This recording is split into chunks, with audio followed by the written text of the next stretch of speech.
another lecture this year. That is a great thing. Glad that King is able to do that in person. It's just not the same online, I know. And so welcome. We are so glad that you are here this evening. And then my second job might be even more important than the first, and that's to tell you where the restrooms are. So you have two options. You can either go back there to the elevator and go down a floor and you can find some restrooms down there. Or we'll not have an altar call, but you will need to walk down the aisle and you can go out the door here and you hang a left and you'll find some restrooms there. Thank you again. We're so glad that you're here. We're so glad to host this event. And Martin, I'm going to invite you up for the formal introduction now of our speaker.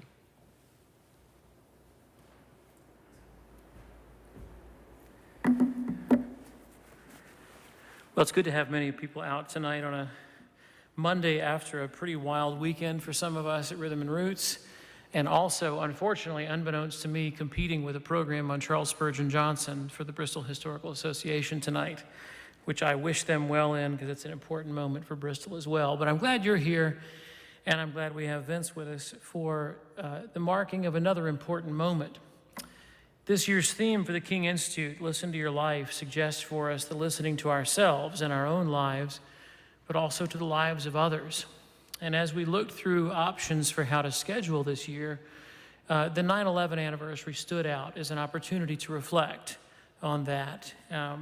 I thought for a good while about who to bring in to talk about this event, and Vince dropped into my lap as a really, really perfect option to take us through some questions about memory, questions about finding the hand of God in hard times, and some questions about Christians and civic engagement, all of which I think are raised for us by these important events. So I'm glad to have him here tonight, and I'll introduce him properly in a moment. Let me do say that we'll have some time for question and answer at the end. I'll be carrying a little mic around, so try to coordinate the questions so I have to move around a lot between sides because I really enjoy that. And also to let you know, we now have a little bit of a hiatus in the program, but do know that next month we welcome two King alumni. King alumna Mariah Liston, who is a 1980 graduate of the college and a forensic anthropologist, will deliver our medical lecture. It's about her excavation of, one of the lectures is about her excavation of an early Christian hospital in Greece. Probably 5th century or so, and then she'll be followed the following Monday by King's own Catherine Patterson. Catherine is going to be coming back to us, and I'm very excited that we are going to launch her new book. She's publishing her latest novel at 89, and so we're going to get to do the launch for that book while she's here. We're excited about that, and she'll be in conversation with Kimberly Brubaker-Bradley, whom many of you know locally already. So we do have a little bit of a break in the program, but we'll be back, and looking forward to more programming this fall. Vince Baycoat is a native of Maryland. He went to the Citadel and was a biology major, thinking about going into veterinary science. And then he took a bit of a left turn. He worked for the Navigators for 3 years in Memphis, before deciding, instead of going to veterinary school, to go to Trinity Evangelical Divinity School in Deerfield, Illinois. After receiving the MDiv, he went to Drew University for a PhD in theology, and he specialized there in the work of a Dutch theologian and prime minister called Abraham Kuyper. Not a name known to many of us necessarily, but he's somebody who was interesting as both a theologian and a pastor and a politician, which is an unusual mix. So he's written about Kuyper quite a bit, and we have one of those books with us tonight. We have a couple of his books available afterwards, which I think he would be willing to sign for a small extra fee. And one is The Spirit of Public Theology. This is Spirit in Public Theology. This is his study of Kuyper and his theology. He's also written on issues of race. He has a book called Reckoning with Race and Performing the Good News. He's written extensively for Comment magazine. He's blogged on the Institute for Faith, Economics, and Work site. He's written for Christianity Today. And also available tonight is a more recent book The Political Disciple, which is in a series edited by Gene Green on basic questions of public theology. So those two are available for you tonight. Also available, if you do not have one of these yet, I hope some of you do, get one of our bookmarks. This year, instead of a brochure, we did the bookmark, and the bookmark has that little QR code on it at the bottom. If you let your phone focus on it, it's going to bring up like magic our whole speaker series schedule. So I hope you'll be able to use that as a resource. You can use it and put it in Vince's book. Then when you finish his book, you'll be able to pull it out and remember what the next event is. It's a seamless transition that I hope you'll avail yourself of. So Vince comes to us from Wheaton, where he teaches theology and also is the director of the Center for Applied Christian Ethics. He resides there with his wife and 2 daughters. He did a marvelous job in the King Chapel this morning of helping us remember aspects of 9/11 and think about how we remember, and I'm looking forward to his comments tonight. Please join me in welcoming Vince Baycoat.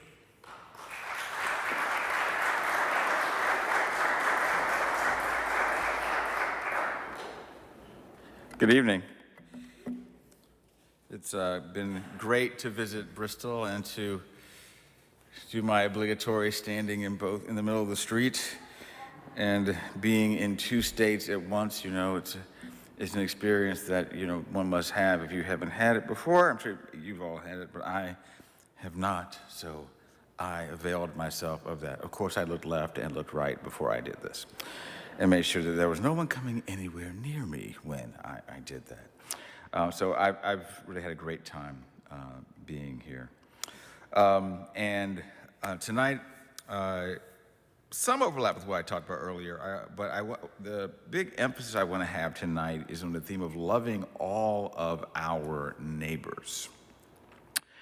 And to begin, I want to talk about my memory of 9/11.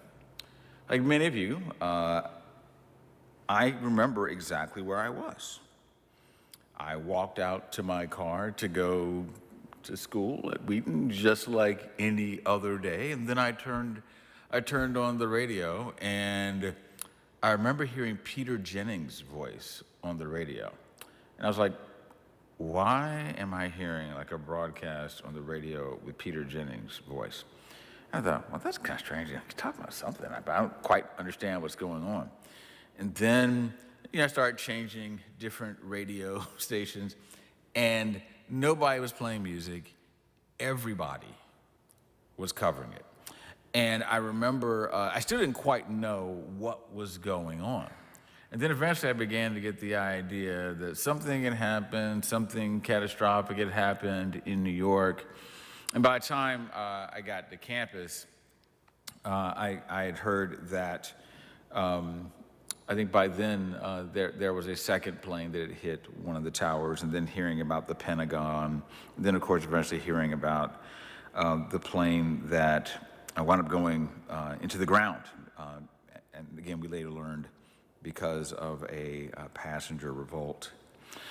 And while at work, everyone's looking at television monitors, watching what's happening with the Twin Towers on fire. And then next thing you know, all of a sudden you see the first tower fall. And absolutely stunning. And then eventually the second tower falls. And before the second tower had fallen, I had a decision to make about whether I was going to hold class that afternoon. I had a freshman theology class, and I decided I was going to hold class anyway. Not everybody did that. Some people canceled classes, went home, etc., for understandable reasons.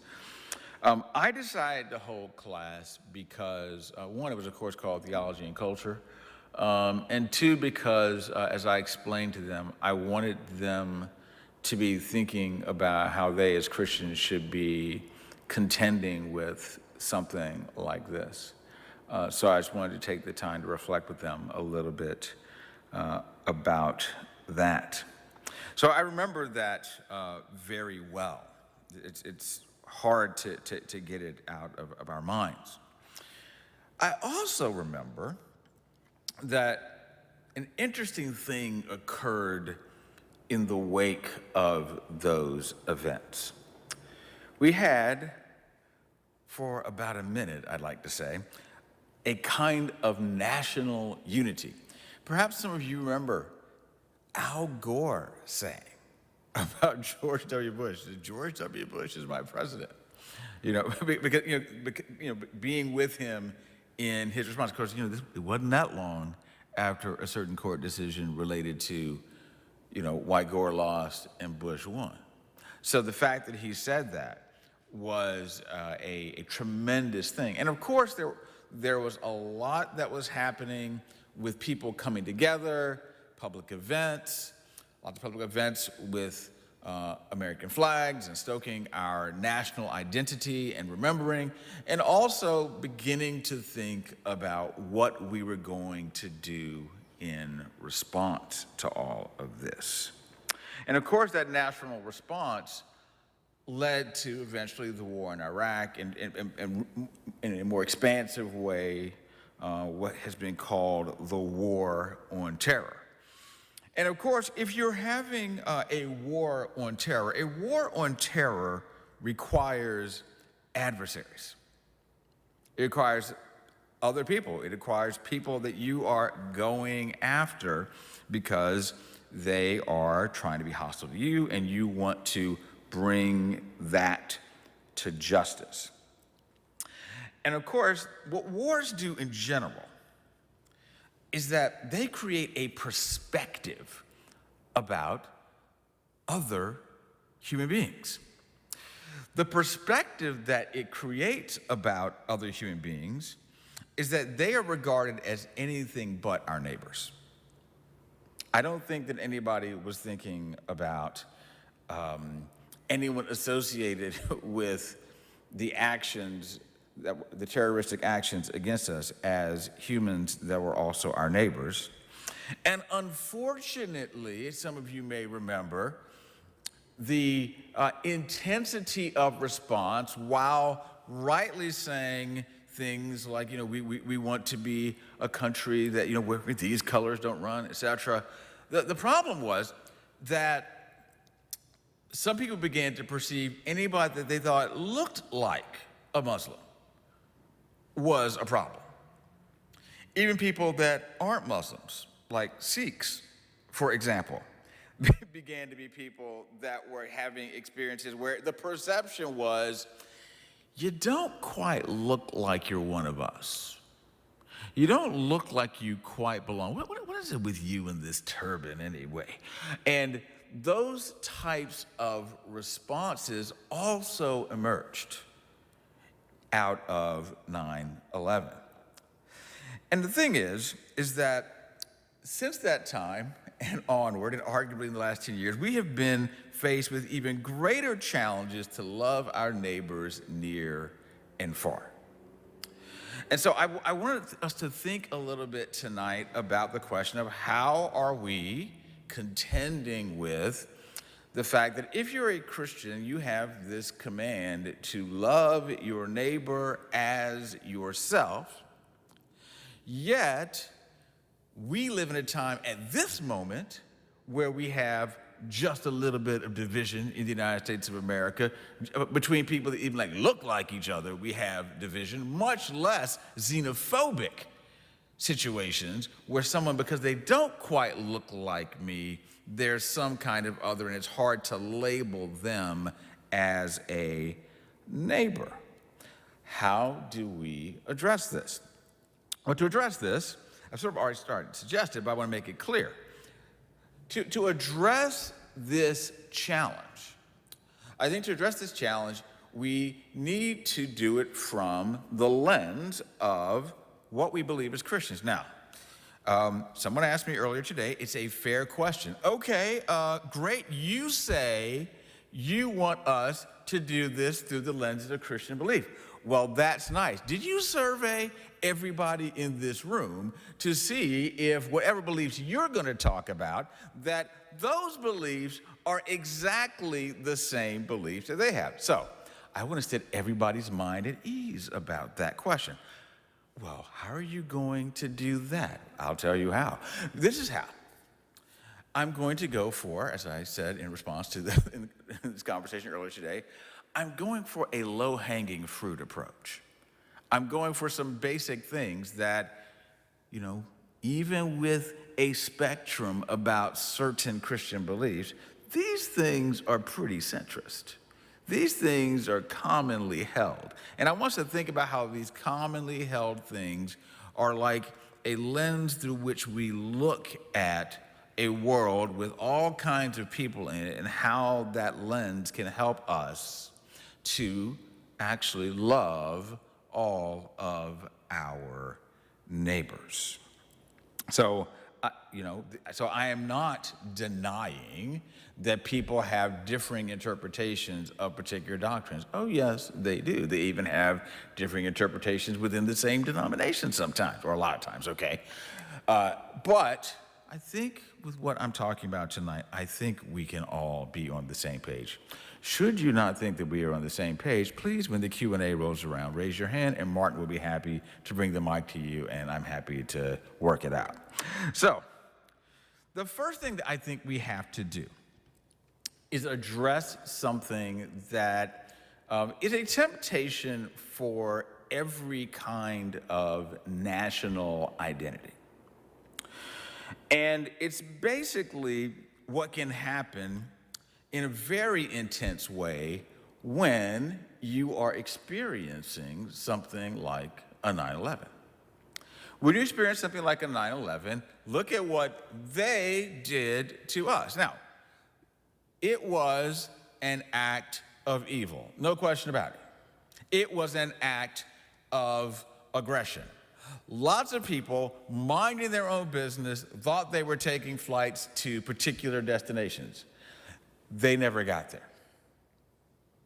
And perhaps for many of them, they never had a standard funeral because we don't know what happened to their bodies. Or their bodies got completely incinerated or completely obliterated by a crash or whatever. Nobody on 9/11 that went to the airport was thinking, this is my last trip to the airport. It's a terrible tragedy.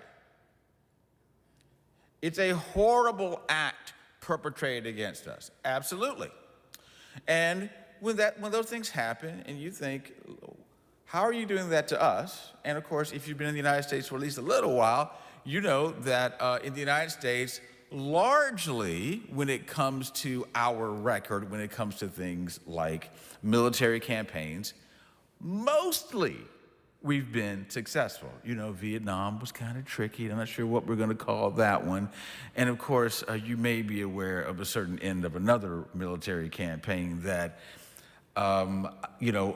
I'll leave it to the political scientists to decide how we assess that and what we call it. I don't think victory is the term, though, that anyone's going to use about it. But other than that, the Revolutionary War, the War of 1812, World War I, World War II, we've been pretty good. The first Iraq War, the second Iraq War, it took a long time, but the second Iraq War. So we've had those successes. And my point is that when you've had those successes, you feel kind of good about yourself. And when you think about the narrative that we have about the United States, as a kind of exceptional country, which we are, a country that can be a place where people can have different religions and not kill each other and have the space for it and allow the free exercise of it, while at least on paper you say you care about the possibility of, rights and opportunity for all, at least in the paper it says that. And that's what you think toward which you aspire, and you feel good about yourself. And then somebody comes up and does something like 9/11. Well, what might happen to you when that happens and you're responding and you're thinking about how did they do that to us? It's the kind of thing that actually can happen to an individual when they experience some kind of tremendous traumatic thing. And what we might actually do in our view of the person that experiences some kind of traumatic thing. What is that? Strangely, a massive victimization leads to a kind of presumption that the victim is righteous, completely righteous. And a great temptation occurs that, if you're going to love your country, then you must say that we are completely righteous, that we are only about valor and never about anything negative. Now, this is a challenge that every nation has, actually, but we, as a superpower, especially have that. And my point is not to say, because this is always important, those divisions we have in our country right now, those divisions in our country that we have right now can lead a person to think that because I just said that we might be tempted to righteousness, because I just said that actually we are not just valor alone, that now I must be saying that I'm on one side of a polar equation. Equation number one, the United States must be either an angel or the United States must be a devil. And the point is that I'm saying neither is what I am saying. And in saying that, my point is that there's a lot more you can say about the United States than having the United States to be either all righteous or all unrighteous. And our ideological polarization leads people to want to feel like any criticism means that you're basically saying, oh, here you go, calling the United States a devil. That is not what I said. That's not what I said at all. What I'm saying is that we are a great country with great aspirations, but we are not righteous. We are not perfect. We also have our failings. We also have our dark sides. And we should not worship our country.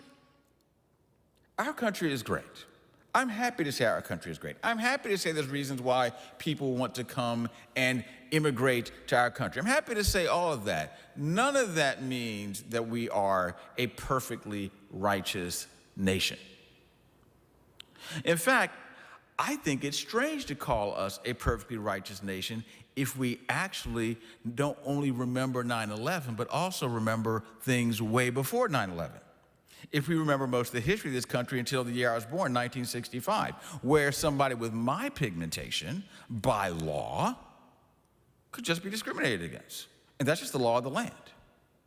Where by the enculturation, people just assume, well, of course, if you are at least a certain kind of person of European descent, of course you're on top and everybody else is beneath you, and especially people that aren't of European descent. That's just part of our history. We're not the only country to do anything like that, okay? Every country has something like that. We've done it too, is my point. And of course, talking about slavery and Jim Crow isn't the only problems that we've had. Ask the Philippines what they think about how we dealt with them at the end of the 19th century. Ask Native Americans about how we made treaties and really honored those treaties with them. Ask them about the Holocaust we perpetrated against them. My point is that you can't have those things in your history and ever think you're completely righteous. We can be amazing, which we are, but we are not righteous. There's a difference. And it's a great temptation when we face victimization to think, oh, but now I am righteous, as if the experience of victimization cleanses me of whatever sinfulness I have. Your victimization does not. Have you ever noticed, if you think about a situation where somebody has experienced great trauma, great horror, whether it's sexual abuse or whatever, the temptation we have is to think that because they experienced that, everything that they are going to do is just going to be perfect. Well, actually, the person who got abused might not have been that great of a person in terms of their own character to begin with. I'm not saying that they were or were not. My point is that we don't know. We know that something terrible happened to them. We know that they deserve justice. We know that they deserve a lot of care. But it doesn't tell us anything, actually, because we don't know anything about it. But we presume a lot of times, because of victimization, that there is purity that happens because you're the victim. We don't talk about that a lot. But the people that ought to be able to talk about that ought to be Christians. And the point isn't that you're saying, if you're a victim, therefore you're a terrible person. That's not what I'm saying. I'm saying, if you're a victim, it doesn't tell me anything about you. Unless I ask more questions, unless I do more investigation. And so, when it comes to us as a nation, we're victims. And if we do investigation, we see, like other countries, we got a checkered past. We have a lot of positives, we got a lot of negatives, we got a lot of opportunity. I mean, that's the way that we should think about ourselves.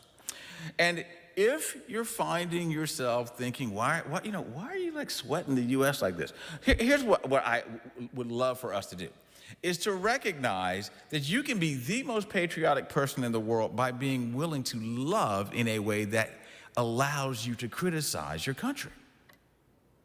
Because to criticize is not hatred. It's just like if I'm a parent to my kids, right? I don't love my kids by saying, there's nothing wrong with you. There's no corrections that need to be made. Just be your magnificent self, and I'll leave you as you are, and everybody else will experience your magnificence as well. Right? Well, okay, I'm falling down the job as a parent if I'm doing that.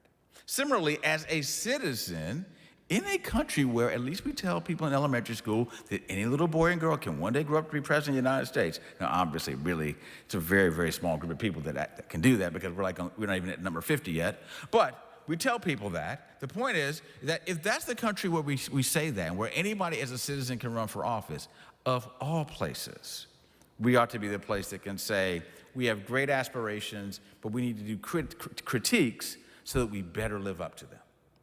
That's really what we ought to be able to do. But it's really hard to do that right now, or to do that well. But we have an opportunity to do that. And if we can have that perception about our country, that we love it, so that we can critique it even while talking about its greatness, then that helps us to step back when we're doing whatever it is we're doing in response to things that people have done to harm us. Because I'm not trying to protect an idol. I'm not trying to protect something I worship. I'm protecting something I love, but I'm not protecting something that could save me, because the stars and stripes are not going to save you, okay? The Stars and Stripes did not come, was not born in Bethlehem, did not, take the road to Calvary, did not die on a cross, did not get in the tomb, did not come out, has not ascended, and we are not waiting for its return, okay? That's Jesus that we're talking about. And if he's the one that I'm worshiping, then I'm okay saying, great country, don't need to worship it. I can encourage it to be its better self. And when I think about people that aren't in my country, I can begin to think about, even in the hardest situations, how every human being is my neighbor. Because the Jesus that saved me says, love your neighbor as yourself, and he didn't put any asterisks beside neighbor. Now, let's be honest. The word enemy is a real word. The word enemy is not just about an abstraction up there that means,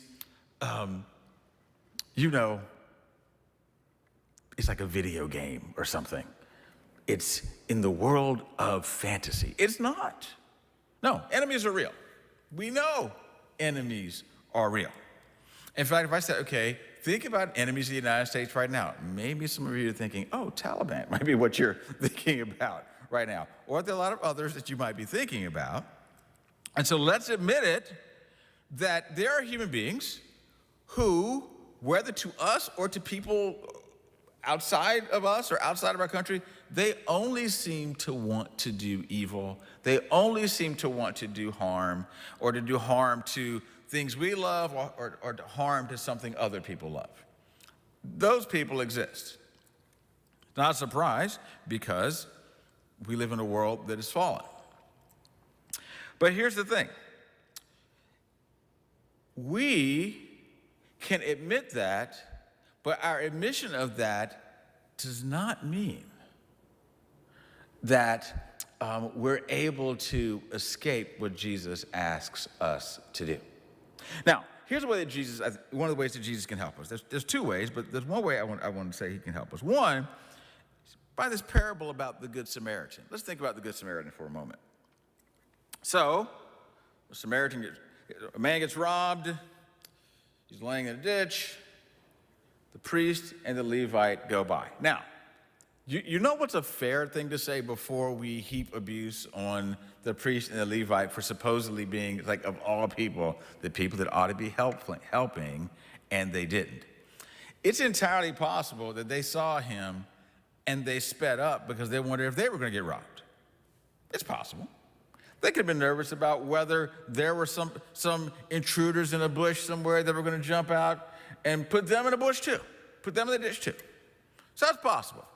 It's also possible that they just were minding their own business and they were like, oh, too bad, I hope somebody else comes by and does it. The interesting thing about it is that, again, that their fear is understandable, but their fear is not an excuse.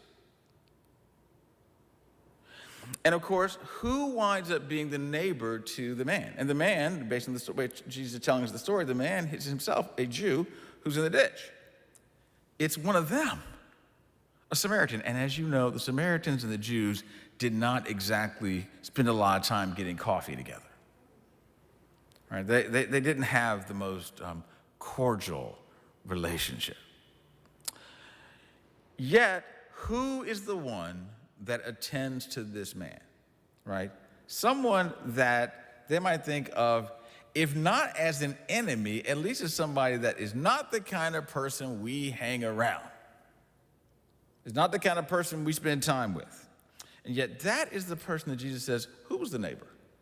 Right? The person you did not expect. And here's part of the problem with the fact that they are enemies, is that we hear about things like 9/11, and we know that there are people, terrorist cells, et cetera, et cetera. And then, because you hear about something called militant Islam, it's easy to get the idea in our heads that anybody that resembles them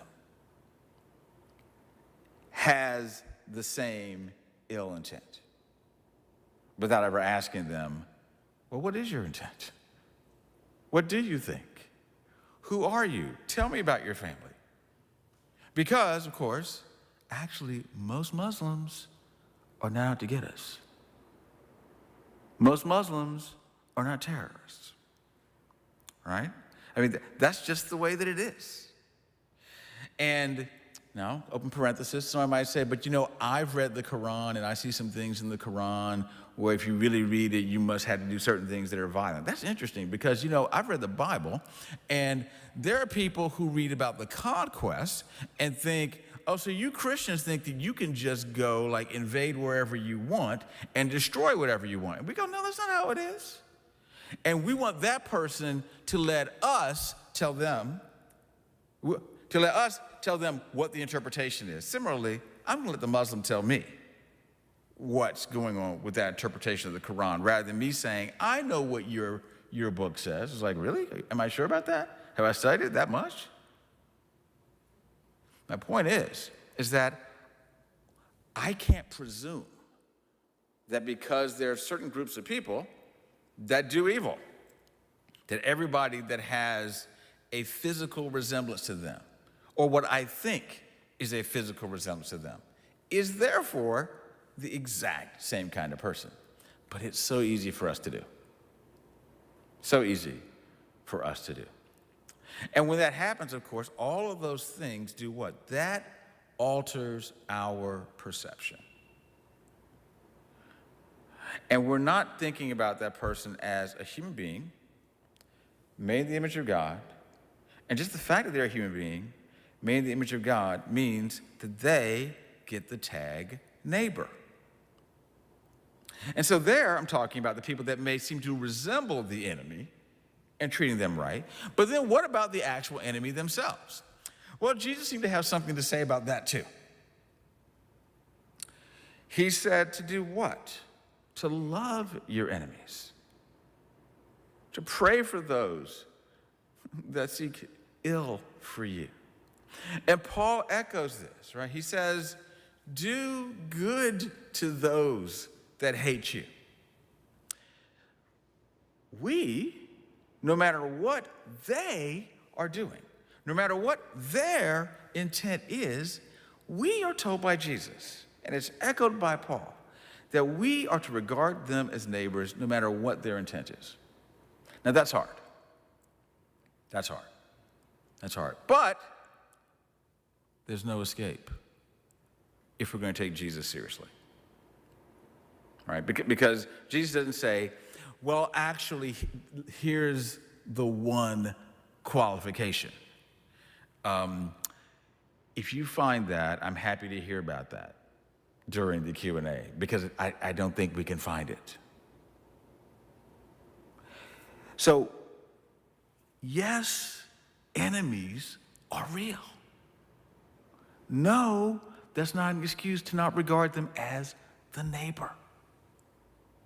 To not regard them as the one that, if it's love your neighbor as yourself, what are you doing? You are seeking their good. Now, that doesn't mean a world without justice. That doesn't mean a world without police actions. You know, I went to the Citadel. I'm not a pacifist, okay? So I'm not saying that we don't have those kinds of responsibilities. But regardless, I still need to think about those people as human beings made in the image of God who are neighbors.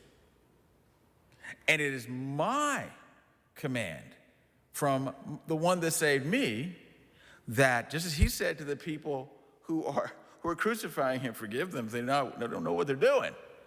He loved them. It's my responsibility, like my Savior, to love not just the people that are easy to love, but the ones that most tempt me to reduce them to a one-dimensional thing called a not-so-human enemy. But to instead regard them as a person made in the image of God like me, and to love them as myself. And here's the thing when it comes to loving your neighbor as yourself. I don't think any of us want people to do their worst toward us. I don't think any of us want people to lie about us. I don't think any of us want to say, please bring on the dehumanization. None of us wants that. My point is that if you love your neighbor as yourself, it assumes that you are seeking your best. And as you seek your best, you are seeking the best for everybody else. That is what is our command. It's a high bar. It's a high bar. But you know what's interesting? The fact that it's a high bar doesn't mean, okay, I can give lip service to that and then say, well, I mean, I know Jesus said it, but you know, Jesus is so loving and kind and understanding and merciful. So if I have an entire category of people that I don't really want to regard as neighbors, he understands. Well, he sort of understands. He understands because we're people who are still on the way, who need to be transformed, who need ongoing work in our lives. But what he wants from us is to be the people who are putting into practice ways to love all of our neighbors. It's hard, and believe me, it's countercultural. But it's our call. Now, here's the thing. I mentioned earlier that, we don't just have the problem with things like, if you will, agitators from other countries who might want to do terroristic activities. We have a problem in our country with our fellow citizens. We have a problem in our country where people are living in echo chambers. Now, by the way, they were in echo chambers before 2016. Okay, maybe more people have populated the echo chambers since then. But we have that problem. And here's what happens in the echo chamber. All you hear is what confirms what you think. And you trust those of your tribe in your echo chamber. The thing is, all human beings aren't in your echo chamber. And some people, when they're in that echo chamber, what do?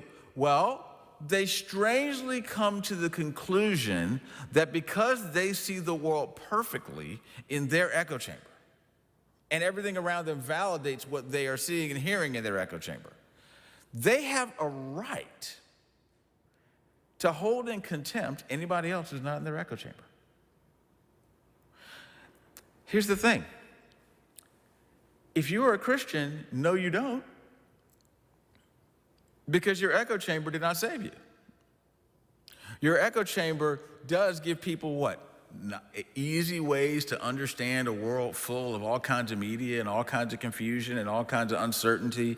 It gives people a place of certainty, especially when people have a lot of fear. But the thing is, the echo chamber cannot save you, and the echo chamber will not ultimately lead you to flourishing. And it certainly won't lead you to live well with other human beings that aren't in your echo chamber.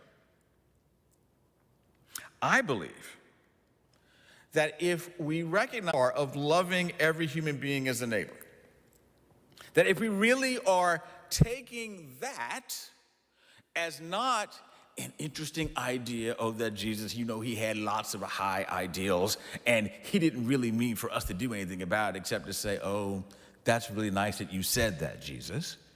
If we're not doing that, if we're saying, yes, you said that all of the commandments that are not vertical but that are horizontal are summed up in love your neighbor as yourself, if we are to practice all of that to every neighbor, then if we actually are striving to do that, then we are going to begin to actually show people something other than what we might call right now the usual madness. Here's one thing that I think can help us to do this, and that is to consider the place, and if you will, the path of empathy in our engagement, particularly with people that are not our tribe, the people who don't agree with us politically, culturally, etc. Now, please understand, I am not saying, like I'm some kind of carnival barker, that if you just do this, and like magic, everyone to whom you show empathy will strangely change and become so nice and so much like a teddy bear that you thought, why didn't I do this sooner? Maybe. But we actually really need a revival, I think, for that one to happen. While we're waiting for the revival, though, we can still begin to make some progress by the practice of empathy. And what do I mean by the practice of empathy? That means that when they, whoever they are, because people are regarding, again, not just people outside, but people in their own country as enemies. If I begin to ask a question like, tell me what most concerns you. Tell me what you're fearful about. Tell me what you're uncertain about. And when I ask them these questions, I actually listen. And I draw them out. And I don't give whatever kind of counter narrative, any counter information at that point. I just listen. And I just give them the space to articulate where they are. And then perhaps I ask a further question, say, hey, tell me a few things that happened in your life that moved you toward this way, whether it's moving somebody, whether we're thinking far left, far right, whatever.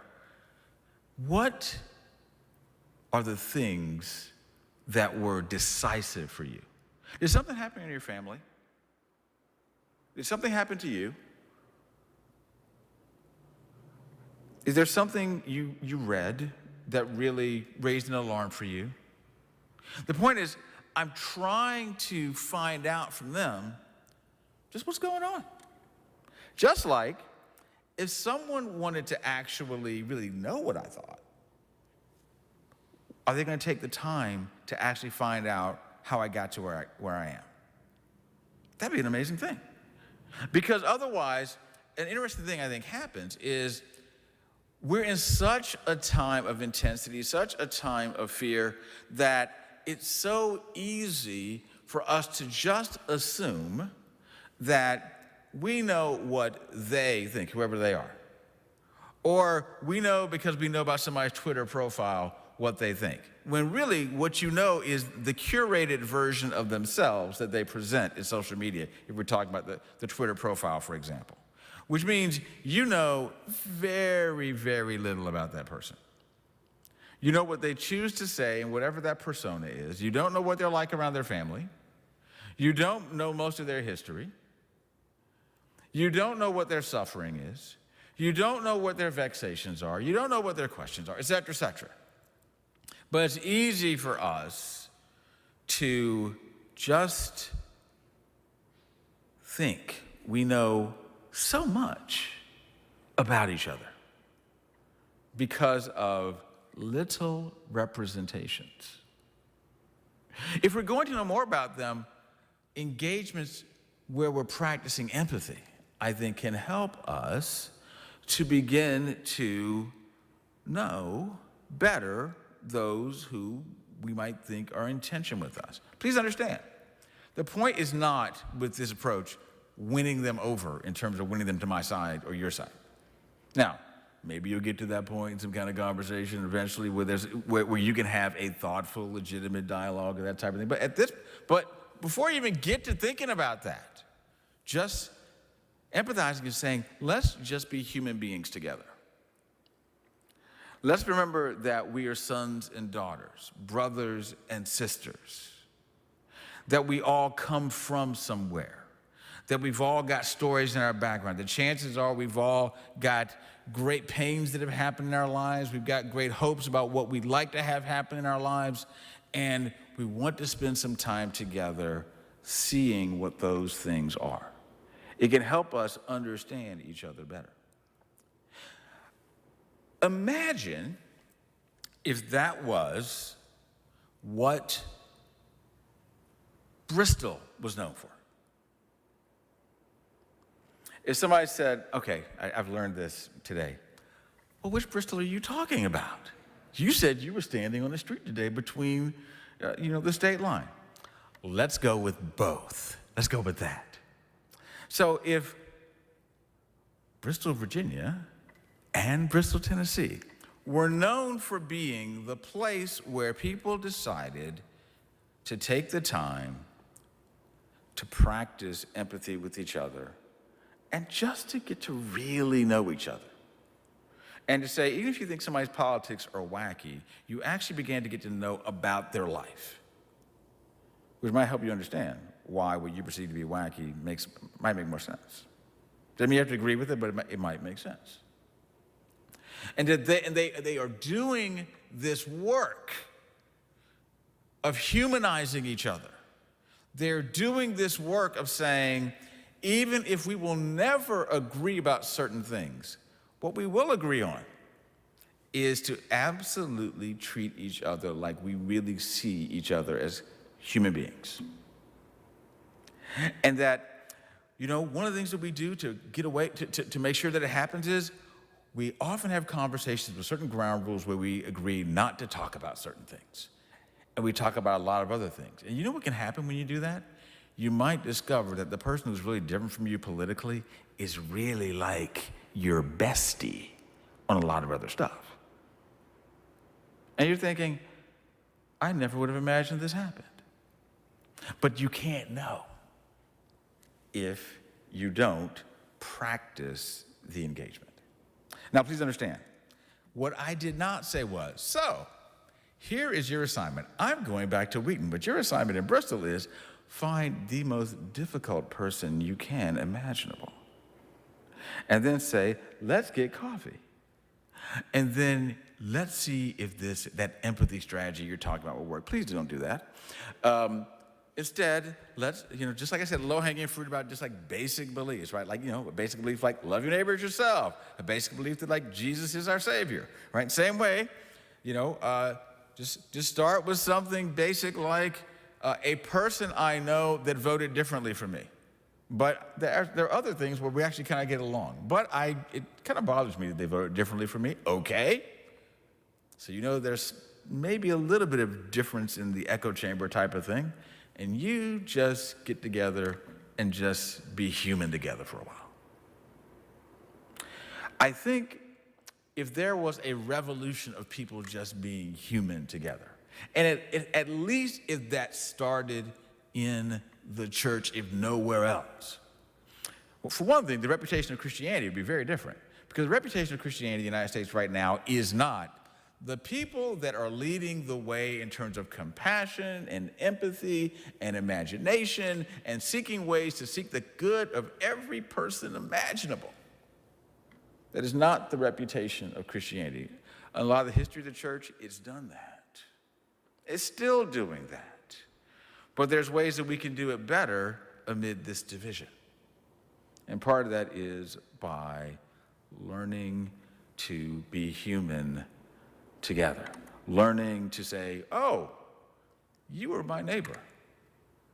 And I want to treat you like my neighbor. And hopefully, you'll start treating me like I'm your neighbor. And if there was a revolution of neighborliness, that would be a news story that people would start paying attention to. Now, it might take them a while to start paying attention to it, because advertisers want to pay for, buildings that are blowing up and people screaming at each other. Because people will watch that. But people are also frustrated, tired, desperate, and really don't know what to do with the polarization. And almost kind of hopeless about the polarization. But the people that should never be hopeless about that are people that believe in someone raised from the dead on Easter. If you believe that Jesus got up, I think whatever's going on, he can handle. And if that's true, then he can handle helping you learn to be neighborly. He can handle helping the church to be neighborly, at least with itself, and then hopefully, certainly, to those outside the church. That's an opportunity that we have every day. It's not a new opportunity, but it's one that I think we have to be reminded of. It's so easy for us when we experience pain personally, or when we as a nation experience victimization, to think they, when we think about the victimizer, when we think about the perpetrator, and to dehumanize that one. But if we are going to be those who follow the one who is risen from the dead and who is going to return again, then what we must do is actually listen to him when he said, worship me alone, because if you love God with all your heart, soul, mind, and strength, there's no room for idols. And he said, love your neighbor as yourself, and that means everybody. And that if we're really those people, then maybe, there can be little rumors of a revolution of neighborliness, because we're striving to love all of our neighbors, even the ones that maybe other people don't think are neighbors, but we say, maybe not for you, but for me, they are my neighbor. Thank you for listening. Questions?